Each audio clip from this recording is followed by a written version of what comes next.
tell them. I don't know, I haven't really thought about it. You said, well, do you think your friends can talk about it? I was like, no, probably not. What's up? Yeah, he said something. He was like, great apples. Happy Friday. Covered apples. I'll take one of Oh, nice, Chris. Gotta go for a while. Lost my train of thought already. Great start. Any questions before we get started today?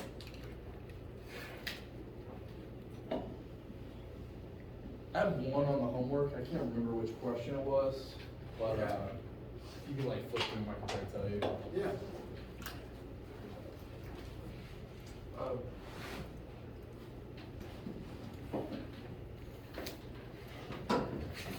So I just wanted to say real quick, I think it was the last question on the, I think it's chapter 6 or chapter 5 onward. It was like something related to that one equation. You could use that one equation, the long one, for it. Because it was like,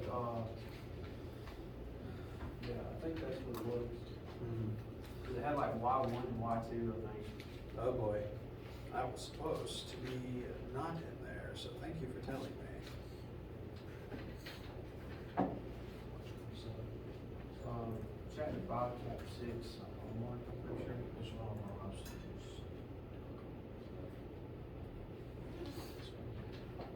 No, it's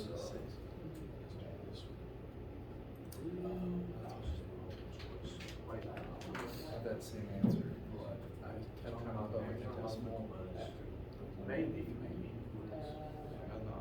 For some reason. Everybody should have the same answer. I don't know why. I thought I had to convert.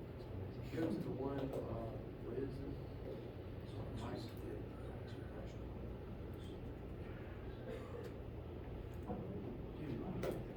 I saw it wrong. Hold on, because I know I saw it.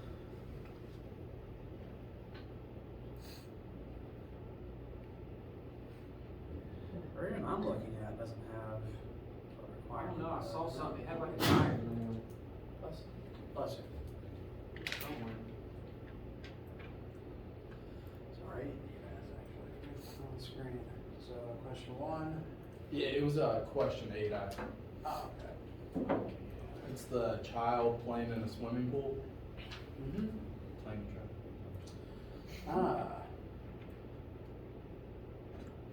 All right. So we have a beach ball. So it happens to have a styrofoam ball, the shape of which will not distort. We're going to assume it's a perfect sphere. Needs to supply X force to totally submerge the ball. Calculate the diameter of the ball. All right. So.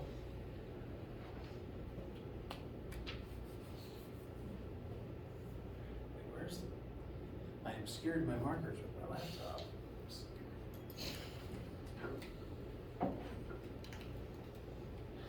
So this is a buoyant force question. We have shoved the ball all the way under the water's surface.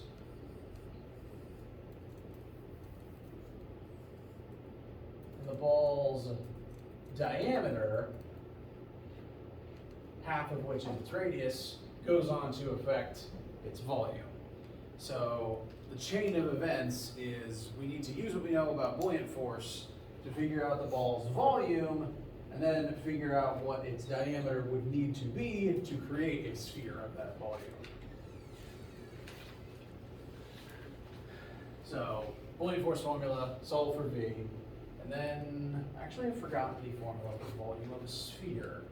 I think it's 4/3 pi cubed, pi r cubed rather. You don't have to have that memorized, I'm just trying to see if I'm right.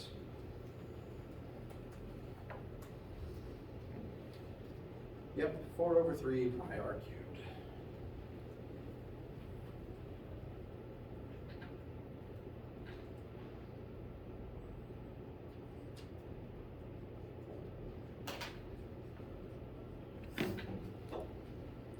So, this formula, the volume that creates this buoyant force is the volume that determines the radius of the sphere. Radius is twice the diameter, so whatever you get for R, you want to double it before putting it into achieve. Now, in order to do that, you do have to actually know what to plug into everything else in this formula in order to find that volume. The sphere is completely underwater, so whatever the sphere's volume is, it is entirely under the water. Its entire volume is in that formula for V. We know density because we know the density of water. It lists the density of the water right here. It also gives the density of styrofoam, which we probably won't need. Acceleration of gravity is 9.81.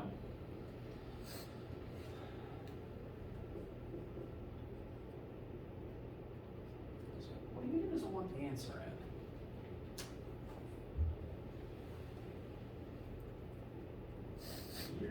Meters. So we actually want to use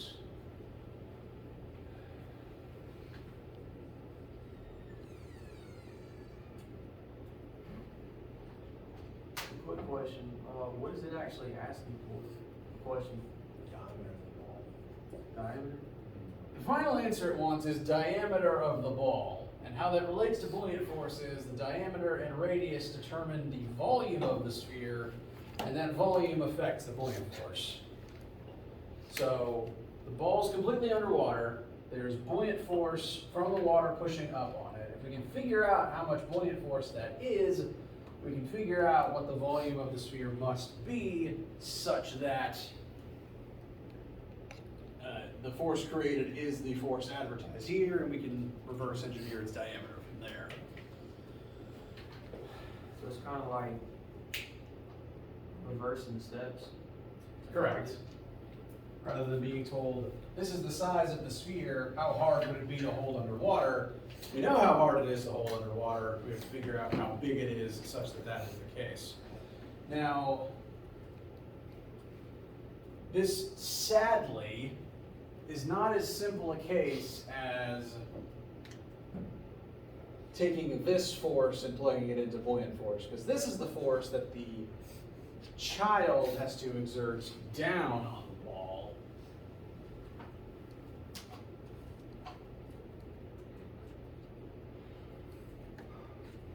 Buoyant force does oppose that pushing up, but these are not the only two forces present. The ball also has weight.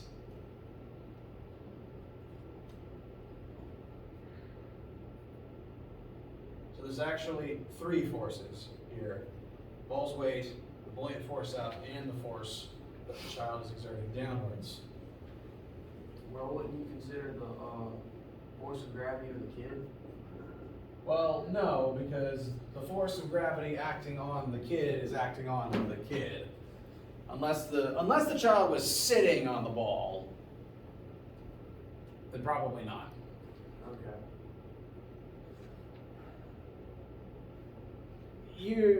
You're not really wrong though. Usually if you're pushing down on something, you're putting some amount of your weight on it, so it's not a wrong instinct. All we're told is that this is the force the child needs to supply to the ball.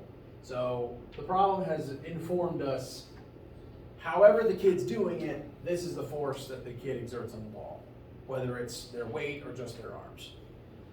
So that has already been kind of taken care of.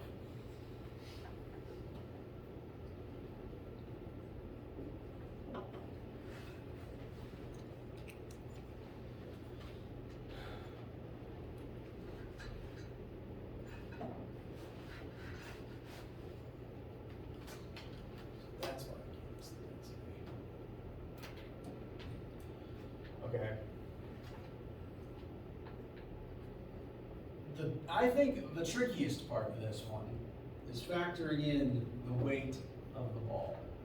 Honestly, styrofoam doesn't weigh much, but I get the feeling the only way to get this completely accurate is to factor it in, because otherwise they wouldn't have given you the density of the styrofoam.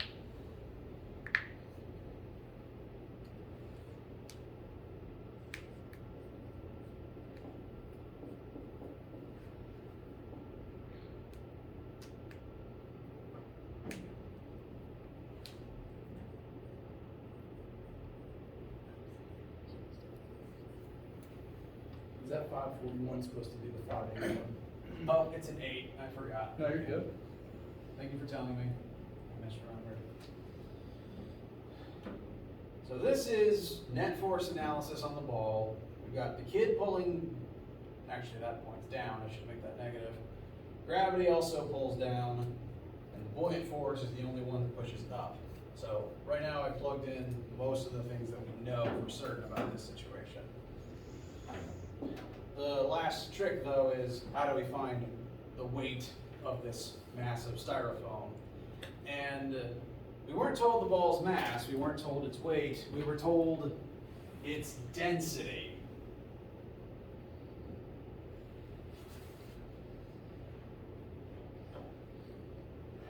Which means, you remember what the definition of density is, mass over volume.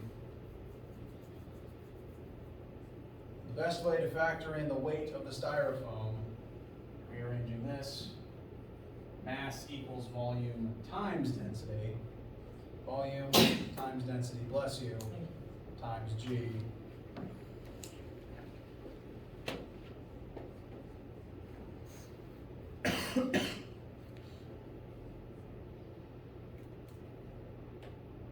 The best way to find the weight of the styrofoam ball is to multiply the ball's currently unknown volume times the density of styrofoam times 9.8. These two things together tell you the mass of the ball, then multiplying that mass times G gives you its weight. Technically, these are the same variables as in the buoyant force formula, but the buoyant force formula uses the density of water, whereas this is using the density of styrofoam.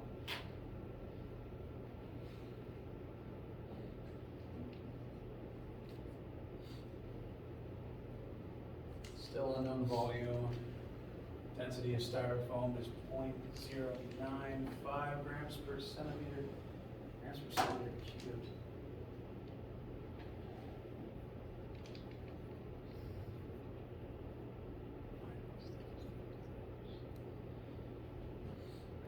Yeah.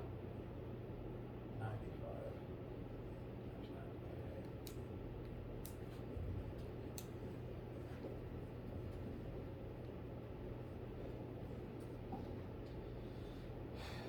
Your numbers for the force the kid pushes with and possibly the density of styrofoam may vary, but at this point you can use the distributive property in algebra to find ball's volume, and then ball radius, and then ball diameter. This is probably the one on this assignment that takes the most steps. This is, out of this whole assignment, I'd say the tricky one.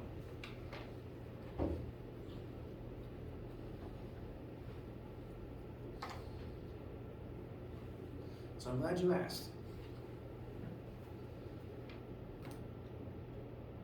How does this feel better, at least? Yeah, could you finish it out for me? Yeah, it would be good to prove that it works. So, I'm going to send this over to the other side, add 581, so that would make the right side positive 581. And then we got to distribute the out. So 1,000, no, I'm going to distribute 9.8 out too, because that's shared in common across both terms of B in it.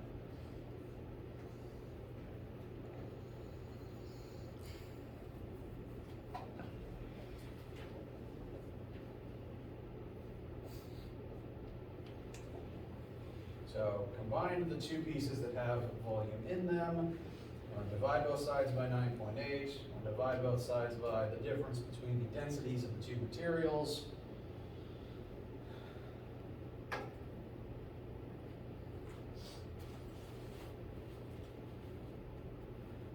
There is my calculator.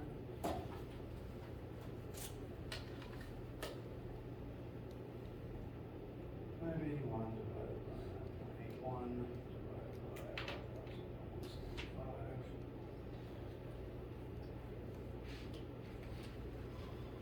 And the ball's volume should be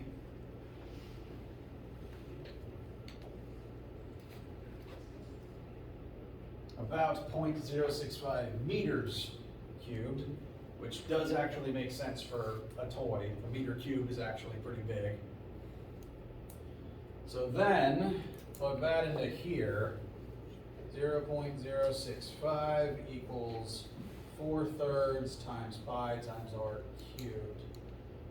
And that can tell us the radius of this object. So times 3 divided by 4 divided by pi, and then take the cube root.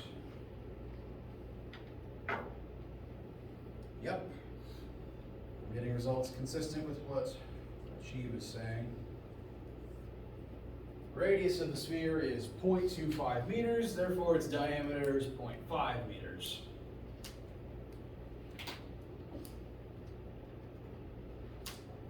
So you would plug in the 0.065 for the radius, and that when No, volume. Okay. So this whole Oh, spiel I see, I got me see. this.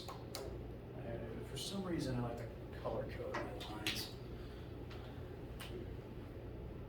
I then took this and this down here.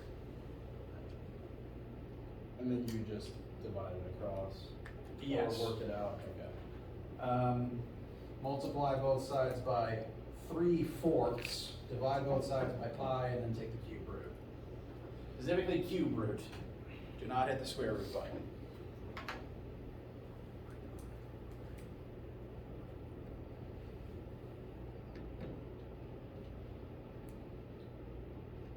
And you said cube root it? Yes, because it's r cubed on the left, on the right side. That is squirreled away inside the math function on this model at least. Yes. So I kind of want to pick your brain here and figure out what you were thinking to get to the net force, like breaking it down into each individual force, and using that to kind of find the volume, and then you can, find everything else. What was your thinking on that? So, in order for something to float, the buoyant force and the force of gravity have to be equal but opposite. And if they're equal but opposite, they add up to 0.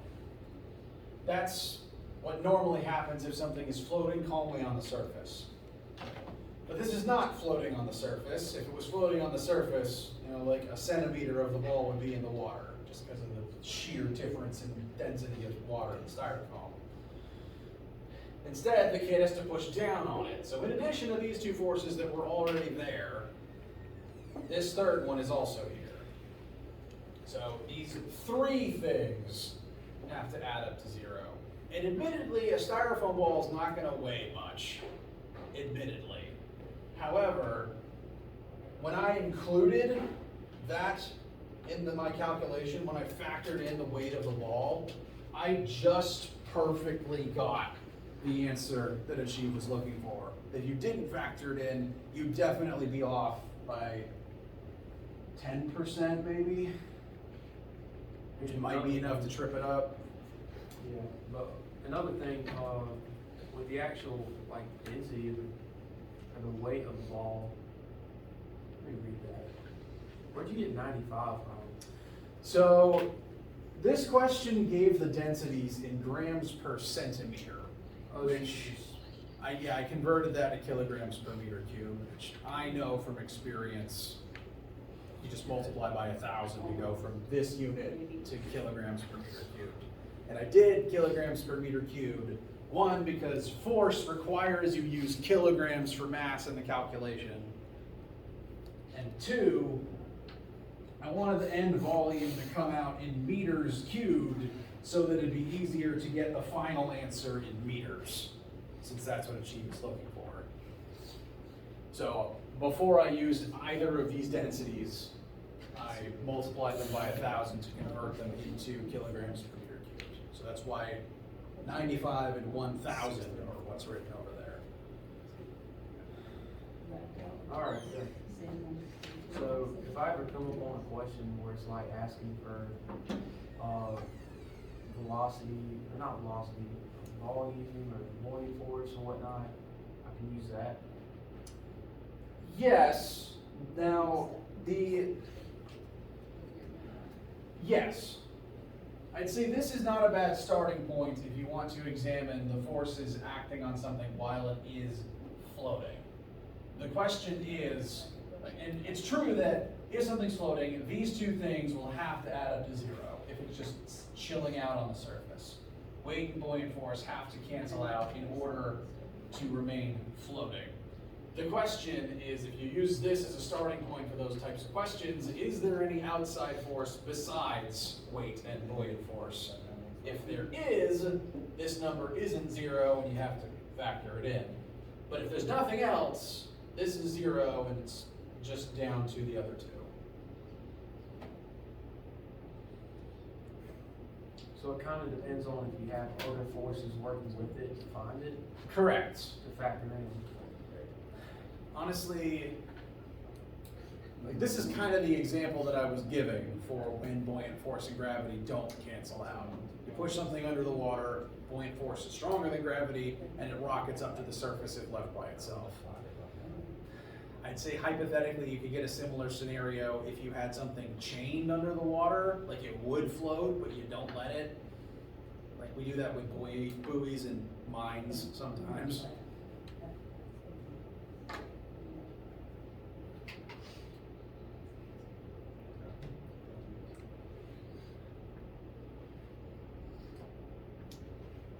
Alright, I'm glad you asked, because this one is, again, I think the most difficult one on this assignment, and when I was mentally doing all the math earlier for I missed how many steps are required, so I'm glad you asked.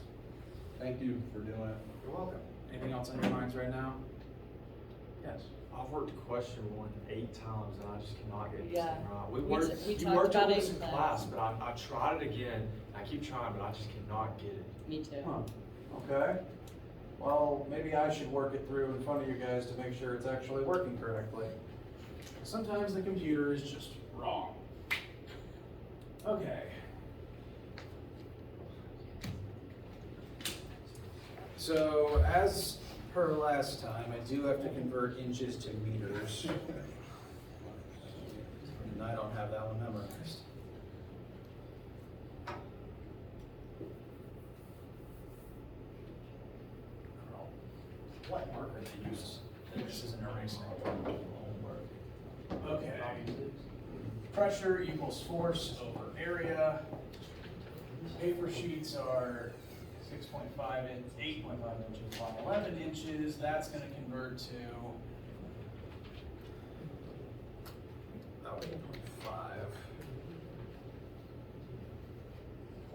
0.215 meters by 0.6.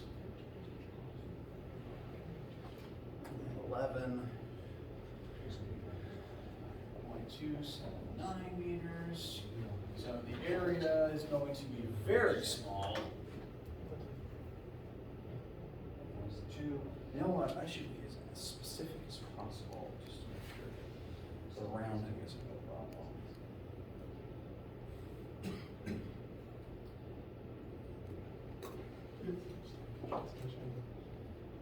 Oh, so if you're gonna find areas, you gotta find in meters cubed or Yes. squares?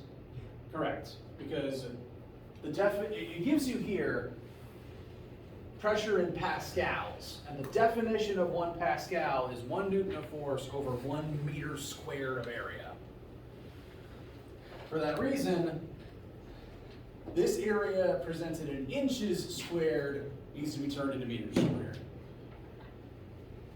So, the pressure given, atmospheric pressure, is 101,325 pascals. You're solving for the number of sheets of paper.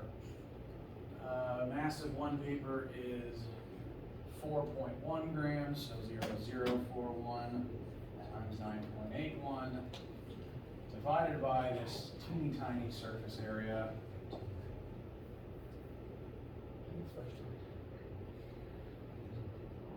101,235 times that tiny number divided by 0.0041 divided by 9.81. And I have number of sheets of paper listed at 152,035 and change.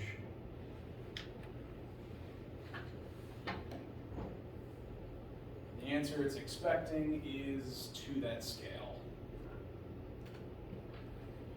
At least using these numbers. Who asked about this one again, sorry? It was me. Okay. Is this similar to what you did? Yes, sir, it is. I think I tried to find the force, and then I think I was dividing the force by the number of, or by the gram of the sheet to like, I don't know, it doesn't really make sense now, but. I mean, you do factor in the mass of the sheets, and you do end up dividing by that number. Did you convert it into kilograms first? I did. Okay, and you converted inches into meters? I did. Okay. Then sometimes the computer messes up, it just happens, in which case I can check your work, try to make it give you your points.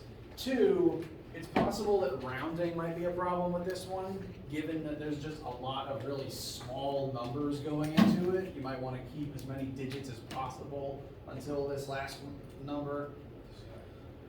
Like, for me to get this, which is close enough, I had to keep like 5 digits on most of these numbers going into it. So that, short of, again, computer messing up, which does happen, that would be my next thought. So how did you work that equation? Did you multiply the bottom one on the right to the left side? Yes, I can show all my steps. Yes, sir, sorry, I'm just a little confused. No, it's your job to ask questions and my job to answer them. So yes, I would multiply both sides by the area, so that would be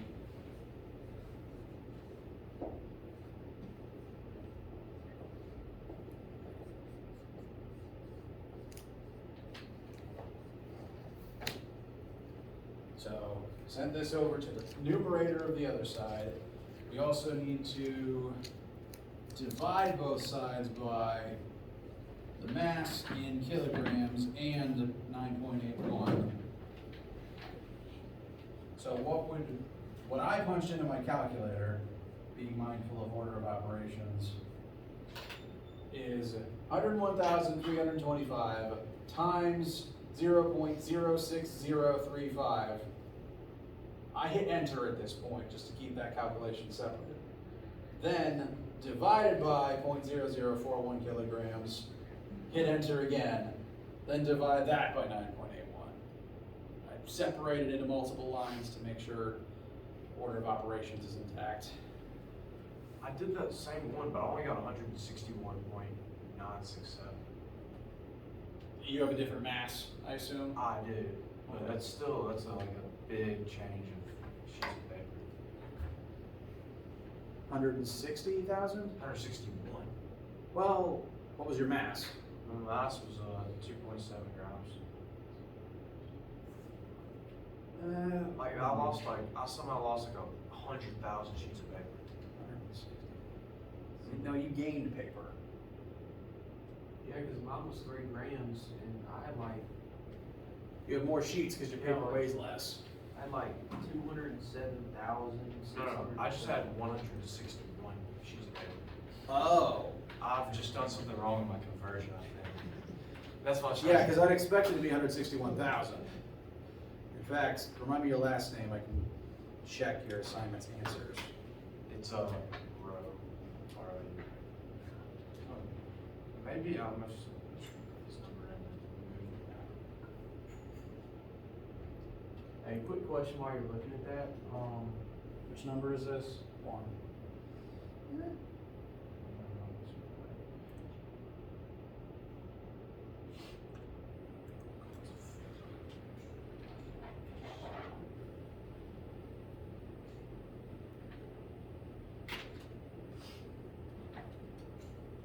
I swear I know the alphabet.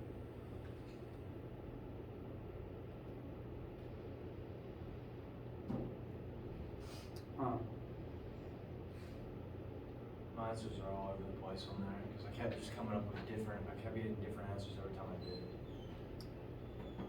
Yeah, your paper sheets physically weigh less, therefore you've got more of them. But it is still on this scale. Like it would be a number times 10 to the 5th. I think I just messed up my conversion. I got a lot bigger number, 230,000. That's it. Round that up to 231,000.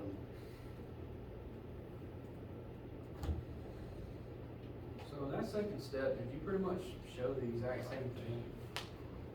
The one below it?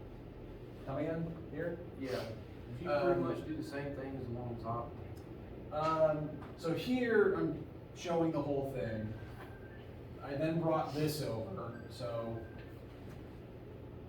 just that is with the one change made. And then I showed if you divide by these two numbers, they'll cancel over here, send the denominator over here, and that will just leave you with number of sheets of paper on the right. Oh, so that's what the number marks. Yeah, I'm using number as the variable sign. Sorry, that just confused me a little bit. It's okay. There's not really standard notation for this in the formulas. This is the riddle part of this one. I don't know, I feel like with some of these equations, like some of the questions, where you kind of have to like do your own thing. Like you really have to think about it. There's no like set way to go about it. Yeah. Really, there's infinitely many questions you could be asked.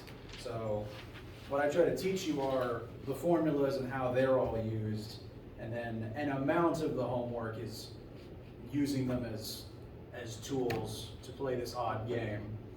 But on the test, I try to make it as non-riddly as possible, since you only got an hour you're supposed to have an hour to do it. Is that what the final exam is going to be like? Yes, How we're coming final up? exam will be longer because it's the whole course, but I still write it such that it's not meant to be a riddle.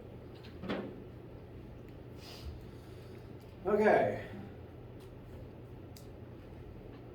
As a reminder, you are always allowed to ask homework and quiz questions in the middle of class, even if it's not about what I'm talking about that day. So, I am thankful to you guys when you ask questions, because it shows me what I possibly need to explain better. Any other miscellaneous questions for right now?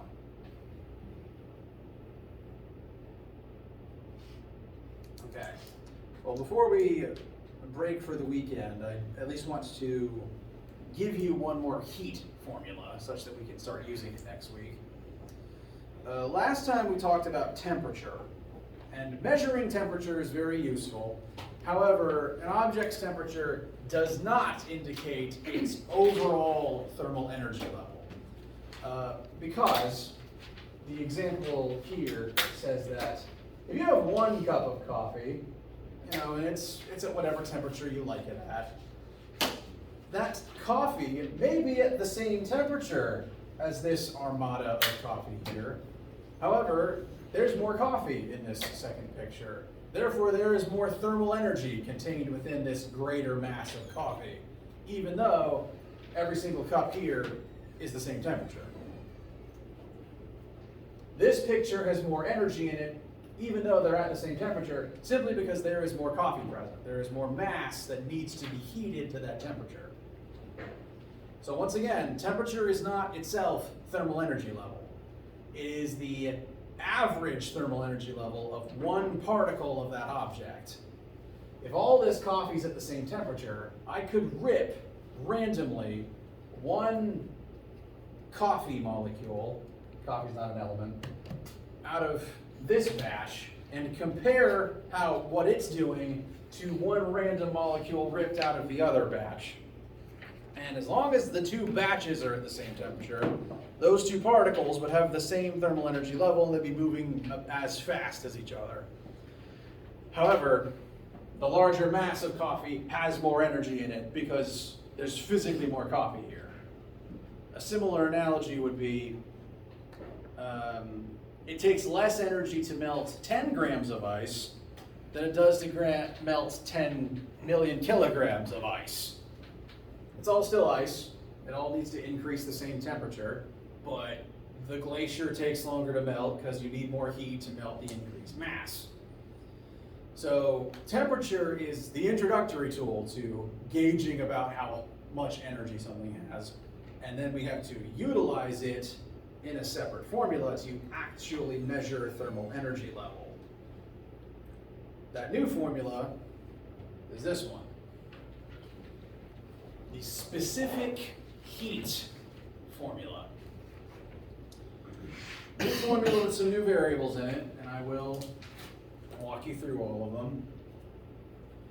The purpose of this formula is to tell you how much thermal energy level something gains as a result of its temperature changing, or alternatively, how much thermal energy it loses as a result of its temperature changing. The formula says something's thermal energy level, abbreviated here as uppercase Q. Q typically stands for heat flow, change in thermal energy, but since that's still a form of energy, it's still measured in joules like every other form of energy thus far. So Q stands for heat change, either thermal energy added or thermal energy lost, still measured in joules. The thermal energy level of an object is going to change as its temperature changes. So what this tells us is if something is getting hotter, if its temperature rises, and delta T is a positive number, you have to gain thermal energy for that to happen. Likewise, if temperature drops, if delta T is a negative number, you're going to lose thermal energy, and you get a negative answer for Q. So that seems pretty consistent with what we've been describing so far. If you gain thermal energy, your temp rises. If you lose thermal energy, your temp drops. To kind of bring the coffee and glacier example from the previous slide into it now, how much something's temperature changes with a certain amount of thermal energy depends on two primary factors. First is the mass of material you are trying to heat or cool. Because if something naturally just has more material in it than a different object, it's naturally going to need a bigger change in energy level to change its temperature. Once again, that's not the right slide. Too many slides. It would take 400 joules to warm up this single cup of coffee by 1 degree, and 400,000 joules to warm up 1,000 cups of coffee by 1 degree, because there's 1,000 times more mass. You'd have to do this for every single cup. So the more material present, the more energy you need to warm up the whole of it. And alternatively, the bigger something is, the more energy you have to rip out of it to cool it down. It's kind of one reason why the glaciers melting is a big problem, because there's a lot of ice in those glaciers, therefore a lot of heat has had to be added to them in order to get them all to melt. And that heat is a real pain to pull back out.